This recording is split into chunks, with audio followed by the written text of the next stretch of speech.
اور اس کے آگے پیچھے بھاگنا شروع کر دیا.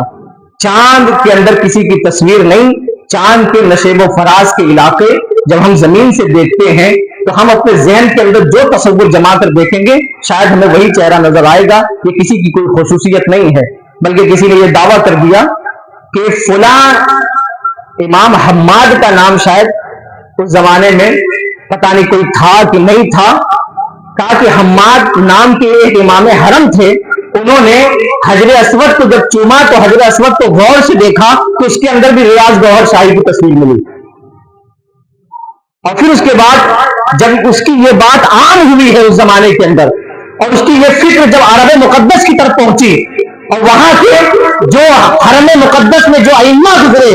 ان ائمہ نے جب اس بات کو سنا تو کہا کہ یہ جو نام بتا رہا ہے اس نام کا حرم کے اندر کبھی کوئی امام ہی نہیں ہوا ہے، کبھی کوئی امام ہی نہیں ہوا. یعنی اپنے ہی طرف سے ایک نام کر دیا اور اس کو امام حرم کہہ دیا اور اس کے حوالے سے یہ بیان کر دیا کہ حجر اسود کے اندر ہماری تصویر نظر آئی ہے. تو غرض ہے کہ اگر اس کے نظریات اور اس کی باتوں کو پڑھا جائے اور دیکھا جائے تو خدا کی قسم ہم اس نتیجے پر پہنچتے ہیں کہ اس کی گڑھی ہوئی باتیں صرف اور صرف نکاری جا سکتی ہیں. کوئی علمی طور پر مفلوج ہی شخص ہوگا جو اس کی باتوں کو قبول کرے گا، جو اس کی باتوں پر آئے گا. اور یقیناً اس کے ارد گرد جتنے لوگ اکٹھا ہوئے ان کے چہرے کو دیکھ کر، ان کے مہرے کو دیکھ کر، ان کے انداز لباس کو دیکھ کر، ان کے انداز حیات کو دیکھ کر ہر شخص یہ اندازہ لگا لیتا ہے کہ یقیناً علمی یتیم لوگ ہیں جن کو علم سے کوئی حصہ نہیں ملا، جن کو نور علم میسر نہیں ہوا. ایسے ہی لوگ اس کے دام فریب میں آ گئے اور دام فریب کے اندر آنے کے بعد اس کے دلدادہ ہو گئے اور اپنے ہاتھ سے ایمان اور دین کا دامن جو چھوڑ گئے. بلکہ آپ سوچو کہ نبی کریم صلی اللہ علیہ وسلم نبی ہیں، پوری کائنات کے اندر ان سے بڑا درجہ کسی کا نہیں. اللہ رب العزت نے جو مرتبہ نبی کائنات صلی اللہ علیہ وسلم کو عطا فرمایا وہ کسی کو نہیں عطا فرمایا. کائنات کا افضل ترین بشر نبی کائنات صلی اللہ علیہ وسلم کی ذات مقدسہ، کائنات کا افضل ترین نبی کائنات صلی اللہ علیہ وسلم کی ذات مقدسہ، کائنات کے اندر تمام رسولوں میں سب سے بہتر ذات حضور سرور کائنات صلی اللہ علیہ وسلم کی ذات مقدسہ. اللہ کے رسول کو اللہ رب العزت نے اپنا حقیقی قرب عطا فرمایا، لیکن اس کے باوجود رسول کائنات صلی اللہ علیہ وسلم نے کبھی نماز سے کوتاہی نہیں کی، کبھی نماز سے کنارہ کش نہیں ہوئے. ریاض گوہر شاہی کے بارے میں ایک صاحب نے لکھا کہ اس کی ایک مامی تھی، انہوں نے کہا کہ تم اتنے لوگوں کے بیچ میں ذکر کی فضیلت بیان کرتے ہو کہ ایسے ذکر کیا کرو، ویسے ذکر کیا کرو، فلاں وقت ذکر کیا کرو، اتنی ساری باتیں بتاتے ہو، یہ بتاؤ تم نماز کیوں نہیں پڑھتے؟ نماز کیوں نہیں پڑھتے؟ تو اس نے کہا کہ میں ایسی نماز کا کوئی اہمیت نہیں جانتا، ایسی نماز کی کوئی اہمیت نہیں جانتا جس نماز کے ساتھ ساتھ سینے کے اندر کسی کے لیے حسد ہو، کسی کے لیے بغض ہو، کسی کے لیے کینہ ہو. اس کی اس بات سے یہ بات صاف طور پر پتہ چلتی ہے کہ نبی کائنات صلی اللہ علیہ وسلم جس کے نقش قدم پر چل کر صبح قیامت تک اللہ رب العزت کی جانب سے ولایت کا تحفہ ملتا رہے گا، اس نبی صلی اللہ علیہ وسلم کی محبوب ترین عبادت نماز سے بھی اس کا دور دور سے کوئی تعلق نہیں تھا. جو شخص نماز نہ پڑھتا ہو، جو شخص اس حکم کی نافرمانی کرتا ہو جس حکم کا معاملہ یہ ہے کہ قرآن مقدس کے اندر سب سے زیادہ اسی نماز کا حکم دیا گیا ہے، ایسا شخص بھلا اللہ رب العزت کی بارگاہ کا مقرب کیسے ہو سکتا ہے؟ لہذا اگر کسی کے ذہن و دماغ کے اندر یونس الگوہر کی باتیں سن کر یا ریاض الگوہر کی باتیں سن کر اگر اس کی طرف اس کا من بہک رہا ہے تو ایسی صورت میں اپنے من کے اوپر ابھی نبی کریم صلی اللہ علیہ وسلم کی شریعت کا قدم لگاؤ اور اپنے بڑھتے ہوئے قدم کو روکو، کیونکہ اگر اس وقت بڑھتے ہوئے قدم کو نہیں روکے گئے تو یقیناً تمہارے ہاتھوں میں سب کچھ ہو سکتا ہے لیکن اللہ کا دین نہیں ہو سکتا، نبی کائنات صلی اللہ علیہ وسلم کی فکر نہیں ہو سکتی. لہذا ایسی تمام فکروں کے حوالے سے حضور سرور کائنات صلی اللہ علیہ وسلم نے پہلے ہی کہہ دیا کہ تمہارے پاس ایسی حدیثیں لے کر آئیں گے، ایسی باتیں لے کر آئیں گے جس کو نہ تم نے کبھی سنا ہوگا نہ تمہارے آبا و اجداد نے کبھی سنا ہوگا، اور جو ہے وہ تمہیں ورگلانے کی کوشش کریں گے، تمہیں فتنے میں مبتلا کرنے کی کوشش کریں گے، تمہیں راہ راست سے برگشتہ کرنے کی کوشش کریں گے۔ لہٰذا ایسے لوگوں سے اپنے آپ کو بچاؤ، ایسے لوگوں سے اپنے آپ کو دور رکھو، اور ایسے لوگوں کو اپنے آپ سے دور رکھتے ہوئے اپنے دین کی بھی حفاظت کرو، اپنے مذہب کی بھی حفاظت کرو، اور ساتھ ہی ساتھ اپنے نظریات کی بھی حفاظت کرتے ہوئے نظر آؤ۔ نبی کائنات صلی اللہ علیہ وسلم آخری نبی ہیں۔ یہ گوہر شاہی کی کچھ باتیں ہم نے بتا دی۔ اب آتے ہیں قادیانیت کی طرف۔ قادیانیوں کا معاملہ یہ ہے کہ پاکستان میں قادیان نام کی ایک جگہ ہے، وہیں پر مرزا غلام احمد قادیانی پیدا ہوا۔ مرزا غلام احمد قادیانی جس نے سب سے پہلے یہ کہا کہ میں مہدی ہوں، لیکن مہدی سے پھر اس کا دل نہیں بھرا، کہا کہ پھر میں مسیح موعود ہوں، یعنی وہ عیسیٰ علیہ السلام ہوں جس کے آنے کا انتظار پوری امت مسلمہ کو ہے۔ پھر مسیح موعود کا دعویٰ کر دیا، اور پھر مسیح موعود پر بھی اس نے بس نہیں کیا، اور اخیر میں جا کر کہا کہ میں اس زمانے کا نبی ہوں، یعنی اخیر میں آ کر اس نے نبوت کا دعویٰ کر دیا۔ اس کے بطلان کے لیے صرف اتنا کافی ہے، قرآن مقدس نے بہت صاف طور پر یہ کہا کہ ما کان محمد ابا احد من رجالکم ولکن رسول اللہ وخاتم النبیین۔ یہ جو محمد رسول اللہ ہیں یہ تم میں سے کسی مرد کے والد نہیں ہیں، ولکن رسول اللہ، لیکن یہ اللہ کے رسول ہیں، وخاتم النبیین، اور تمام نبیوں میں سب سے آخری ہیں، تمام نبیوں کے خاتم ہیں۔ قرآن مقدس جس بات کو بہت وضاحت کے ساتھ بیان کرتا ہے، علماء یہاں بیٹھے ہوئے ہیں، ان سے پوچھئے قرآن جب کسی چیز کو وضاحت کے ساتھ بیان کر دے تو اب اس بات سے ذرہ برابر بھی کوئی شخص ادھر سے ادھر ہوا تو ایسی صورت میں اس شخص کا دین سے کوئی تعلق نہیں رہ جاتا۔ قرآن نے اللہ کے الہ ہونے کی بات کی، اگر کوئی اللہ کو معبود نہ مانے وہ سب کچھ کرتا رہے مسلمان نہیں ہو سکتا۔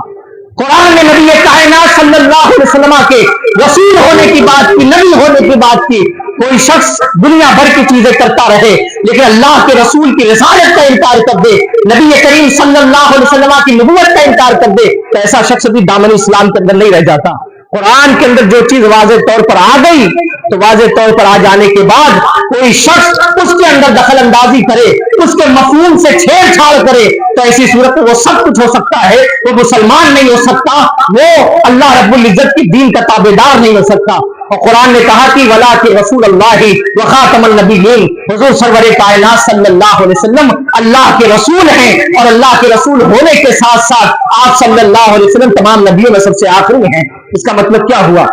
کہ تمام نبیوں میں سب سے آخری ہیں، یعنی حضور کے بعد کوئی نبی نہیں ہوگا۔ اللہ کے رسول صلی اللہ علیہ وسلم نے جہاں اپنے اسماء بیان کیے ہیں وہیں آپ نے کہا کہ انا العاقب، میں عاقب ہوں۔ لوگوں نے کہا کہ یا رسول اللہ عاقب کا معنی کیا ہے؟ کہا کہ لا نبی بعدی، میرے بعد کوئی نبی ہونے والا نہیں۔ اس مفہوم کی کثرت کے ساتھ حدیثیں ہیں۔ اللہ کے رسول نے حضرت عمر ابن خطاب کی جہاں فضیلت بیان کی تو وہاں پر آپ نے کہا تھا کہ عمر میری امت میں وہ فرد ہے جس پر اللہ رب العزت غیب کی باتیں منکشف کر دیتا ہے، لیکن سنو میرے بعد اگر کسی کا نبی ہونا ممکن ہوتا تو وہ عمر ابن خطاب ہوتے۔ اس کا مطلب یہ ہے کہ اللہ کے رسول نے ایک نہیں دو نہیں کئی ایک حدیث میں آپ نے واضح طور پر یہ بات کہہ دی کہ میرے بعد نبی ہو ہی نہیں سکتا، میرے بعد نبی کا آنا ممکن ہے ہی نہیں، میرے بعد نبی کا پیدا ہونا ممکن ہی نہیں ہے، میرے بعد کوئی نبی نہیں ہوگا، آخری نبی میں ہوں اور قیامت ہے۔ آپ فرماتے ہیں کہ ہم دونوں اس طریقے سے ہیں، جس طریقے سے دو انگلیوں کے درمیان بیچ میں کوئی فاصل نہیں ہوتا، ایسے ہی میرے اور قیامت کے درمیان کوئی فاصل نہیں ہے، کوئی فصل کرنے والا نہیں ہے کہ کوئی اور نبی آ جائے۔ قرآن نے بھی وضاحت کے ساتھ اس مفہوم کو بیان کیا، اللہ کے رسول صلی اللہ علیہ وسلم کی احادیث طیبہ نے بھی اس مفہوم کو مکمل وضاحت کے ساتھ بیان کیا۔ اس کے بعد اگر کوئی شخص آ کر یہ کہہ دے کہ میں نبی ہوں تو ایسی صورت میں وہ قرآن کا مکمل طور سے انکاری کہلائے گا، اور قرآن کے ایک حرف کا انکار کرنے والا، قرآن کی کسی آیت کا انکار کرنے والا کبھی مسلمان نہیں ہو سکتا۔ اور جب مسلمان نہیں ہو سکتا تو پھر ایسے لوگوں سے اور ایسی شخصیات سے، ایسے بدبخت لوگوں سے اسلام اور مسلمانوں کا بھی کوئی تعلق نہیں ہو سکتا۔ اس لیے عزیزان ملت